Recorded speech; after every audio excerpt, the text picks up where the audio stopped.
السلام عليكم ورحمة الله وبركاته. magacaygu waa maxamed xasan, kusoo dhawow muuqaal cusub. fadlan haddii ay tahay markii kuugu horeysay ee aad soo booqato kanaalka dhiirigelinta islaamiga ah ee Islamic Motivation, subscribe saar, gambaleelkana furo si aad u noqoto qofka ugu horeeya ee u soo dhacaan muuqaaladeena. haddii aad horey noola joogtay waan kaaga mahadcelinayaa. muuqaalkeena caawa waxa uu ku saabsan yahay faa'iidooyinka istighfaarta. haddaba walaalayaal, ilaahay waxa uu ina faray wax walba oo danteenu ku jirto, horumarkeena iyo baraaraheenana sheegaya. waxa uu ilaahayna ka reebay wax kasta oo dib u dhac iyo dembi iyo xumaan inoo keenaya. nimcada ugu weyn ee ilaahayna siiyey waa islaamnimada.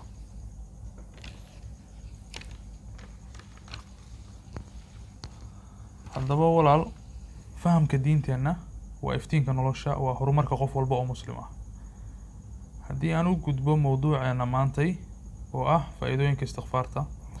istighfaarta haddii aan kuu qeexo, istighfaartu waa dembi dhaaf weydiisiga ilaahay ama cafis weydiisiga allah. ilaahay addoonkiisa haddii uu soo noqdo ama uu dembi dhaaf weydiisto waa u dembi dhaafaa. faa'iidooyinka istighfaarta number 1, haddii aad joogtaysid istighfaarta, ilaahay qalbigaaga ayuu kuu qaboojinayaa. waxa uuna kaa saarayaa wax kasta oo xanuun ah oo qalbiga kaaga jira.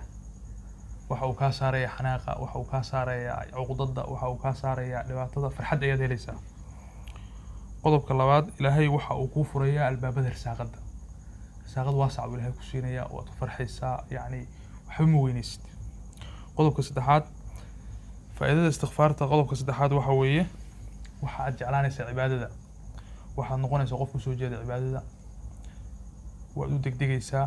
yacni meeshii awal cibaadada ay ku dhibi jirtay, cibaadada ay ku fududaanaysaa. haddaba walaalayaal, kuma soo koobi karno faa'iidooyinka istighfaarta hal video oo intaa way ka guda weyn tahay istighfaartu. haddaba walaal, hadda bilow istighfaarta, waxba ha dib dhigan, waa bilaash, wax lacaga lagaa siin maayo. intii tabartaada ah adigaa yaqaana. 100 mar, 500 mar, 1000 mar, 2000 mar, 10,000 mar. waqti kooban ayay kaa qaadanaysaa. maalintii haddii aad samayso 2,000 mar, inaaf kugu filan. waa faa'iido. haddaba haddii uu ku cajabiyey muuqaalkan, fadlan kanaalka subscribe saar, sidoo kaleeto like tahay ilaawin. ilaahay dartii usii share garay, la wadaag saaxiibada si ay uga faa'iidaystaan. والسلام عليكم ورحمة الله وبركاته، وبالله توفيق.